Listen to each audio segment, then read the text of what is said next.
Aditi kindly has organized a range of conversations, and we're starting out with a conversation with her.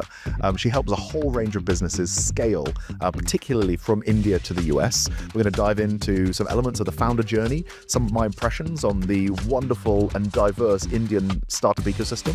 I saw yesterday how you motivated a woman founder at the event, an hour chat, and she then later hugged you and said thank you, and for the Indian founder community to get to know you a little more. That resonates with the Indian founder community. I think creativity comes from constraints, and I think there are some constraints in the ecosystem. It changes the dynamic of your business. You've been doing that for 6,000 plus businesses across the globe. Whether that be tailoring their product, tailoring their go-to-market, tailoring their monetization model, currencies and willingness to pay. People need to actually know a face, know who to call, know who's someone on WhatsApp, that they can escalate any challenges to. I think being present in the markets we serve is important.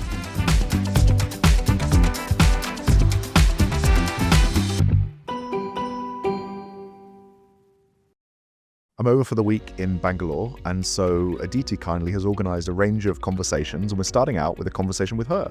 She helps a whole range of businesses scale, particularly from India to the US, and we've really enjoyed working with her as we support founders do the same. So today we're going to dive into that. We're going to dive into some elements of the founder journey, some of my impressions on the wonderful and diverse Indian startup ecosystem, and maybe we'll even talk about some of the relationships that we've been building and what's coming in the future. Welcome back. What brings you to India again, Andrew? Thank you, Aditi. First time in Bangalore, but second time in India. I was over in Chennai a few months ago.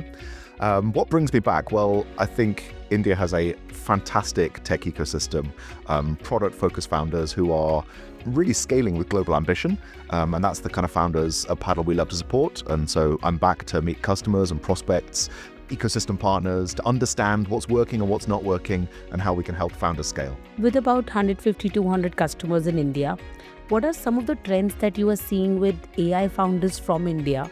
You travel the world, you support a lot of European founders. What are some of the trends that you see, which is a difference between the two, different continents?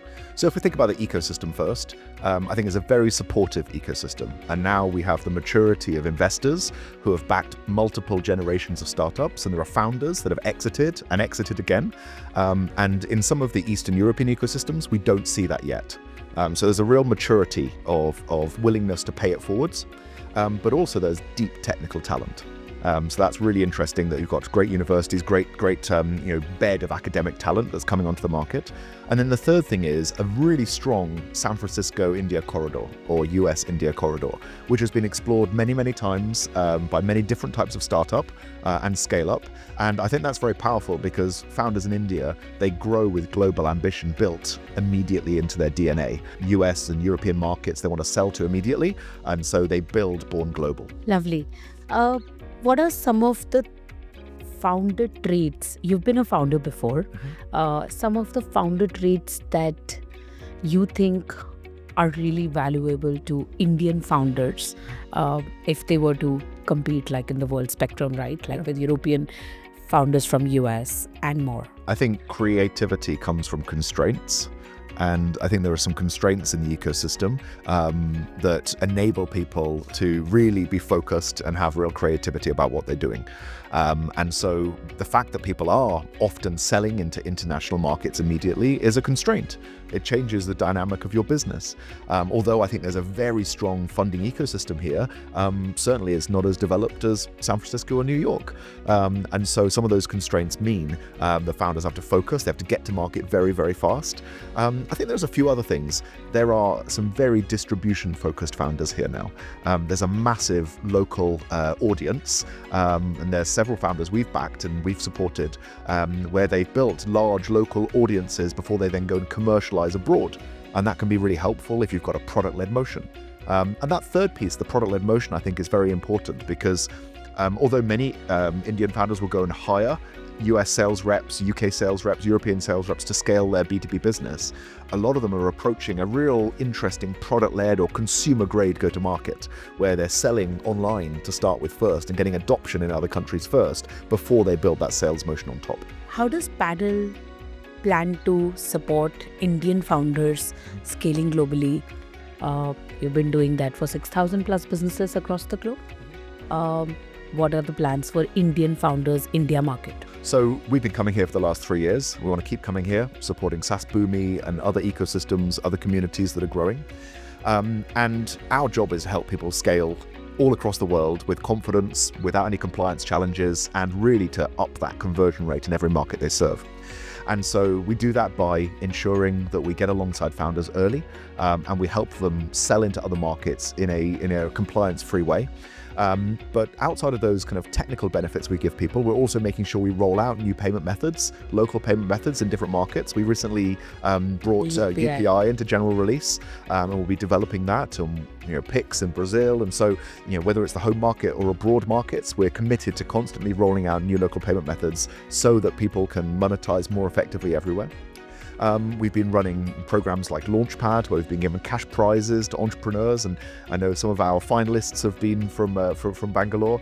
And so there's a range of support we're doing like that. And then also it's about thinking through that go-to-market strategy and helping founders think about how they can sell into these other regions, how they can localize effectively.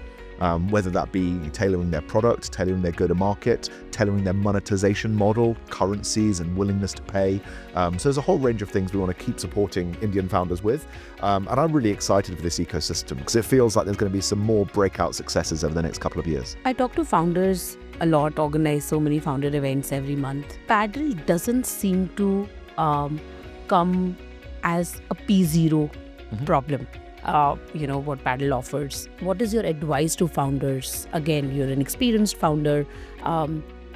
Why should they be thinking about it since day one? Because the adoption later or transition later is hard. There are a few times when people choose to come to Paddle. Either as that first dollar revenue, because they may be a second-time founder and they know some of those challenges of selling globally and they want to solve it immediately, because those costs and compliance issues compound as you grow.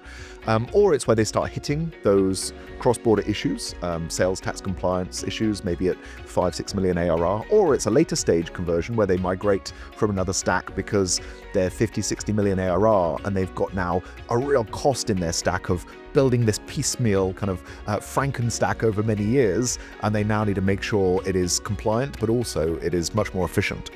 And so the way I think about this is that there are some costs in your business that really do compound over time. We talk about technical debt. We talk about people debt. There's a real cost of compliance debt as well. And I really appreciate that in the early days, everything is downstream of growth. All you want to do is grow. Get that first customer, get that second customer, get that 10th customer. And so we're really trying to make sure founders also understand that whilst doing that, if they don't want to trip themselves up later, it's really wise to think about some of these costs that will hit them later. We talk about helping founders see around the corners, these hidden barriers to scale. When I was a founder, we used to call them champagne problems, these problems that came with growth. And there are champagne problems that hit us as we get to year 2, year 3, as we get to 5 million ARR or 10 million ARR. And Paddle really loves working with founders because we take away a huge bunch of those complex back office financial infrastructure problems so that founders can focus on continually to grow their company through those phases. Little tough question. How is Paddle different from Stripe? In India, we understand, we know about Stripe, we've seen how is Paddle different from Stripe? How is Paddle different from Avalara? So, we're massive fans of Stripe and the team, and the company they built is an incredibly ambitious and impressive business, and we're partners of Stripe. So if you think about Paddle, what we're trying to do here is build the complete payments infrastructure for self-serve software. And I think you could say that strategy has two alternatives: you either bundle or you unbundle. And some of the players you mentioned, unbundled solutions. You can build by choosing a PSP, and then as you grow, you need multiple PSPs, and then you need some logic to route between them. You need a billing provider. You then need to get some sales tax advice and maybe a sales tax automation tool, and then you need to tackle fraud, and then as you scale, you need to tackle other forms of compliance like click to cancel and privacy law in every single region. And this becomes a piecemeal stack that you build reactively over time. And it becomes quite costly, and there are lots of compliance issues as you build that. So it'll take engineers, it'll take tax advisors, it'll take a portion of your ARR when you calculate it. Paddle does all of that with one simple fee from the very first day. So our list price is 5% and 50 cents. And if you start thinking about all of those costs as you build, they normally, when we go and add them up, they're normally 6, 7, sometimes 8% of company revenue, but it's hidden because it's across multiple providers. And so the way we're different is that we include Stripe, but also Checkout.com and a whole bunch of other payment ecosystem partners, PayPal, etc. So like one-stop shop for founders too. Orchestrating across them, but also dealing with these other complicated issues. Like no founder builds a company to solve sales tax compliance. And yet it's a problem as you scale. And so we want to deliver that entire stack in one go with one partner that helps you go from zero to IPO. I read your lovable post on LinkedIn. We love the lovable founders of what they're building. I'm a lovable customer. But yes, they tripped over that exact thing. They've got to 200 million ARR, and suddenly the Swedish press did an expose on them that they were not paying sales tax, calculating sales tax in all the European regions. I think the accusation was they weren't even VAT registered in those regions. And some countries in Europe are very, very focused on that. Countries around the world are trying to raise their tax revenues. And so even though they are a darling of the Swedish ecosystem, the tech press and the financial press really attacked them. They'll sort it out. They're very savvy founders. They've got very strong investors. But it is a warning sign to people about these hidden costs of compliance that you can solve early. These are solved problems. A founder experiences it for the first time, but Paddle's seen it 1,000 times and has solved it once and for all. I saw yesterday how you motivated a woman founder at the event in the evening. It was almost like a 45-minute, an hour chat, and she then later hugged you and said thank you, and hugged me. That want to go just a little deeper, 2 minutes for the Indian founder community to get to know you a little more as a founder.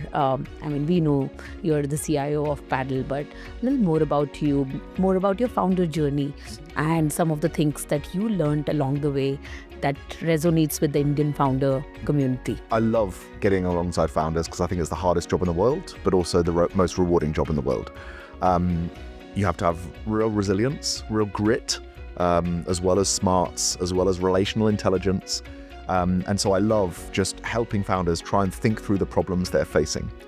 And so, when I come to an ecosystem like this, and the same all around the world, there'll be people who are the success stories that are on the stage. But there's also many, many people. For every one of those, there's 1,000 sitting in the audience who are struggling to make payroll, or struggling to work out how they win their next customer or retain their first customer. And those are the hard hidden problems. And we've got to talk about those and deal with those too. I'm a big believer that it's about the journey, not the destination.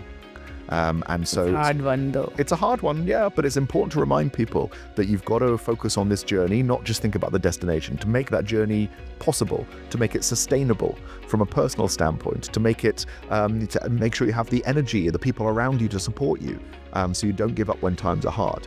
I love having those conversations as well. They aren't about Paddle's product and the value we deliver, but I do believe it's important to build those relationships too. And what are the plans? Are you looking at also investing? Are you looking at some advisory gigs or things like that with the US-India founder ecosystem? Yeah, one of the reasons I joined Paddle, I was doing some advisory work. I was a CMO at that point and an acquired founder.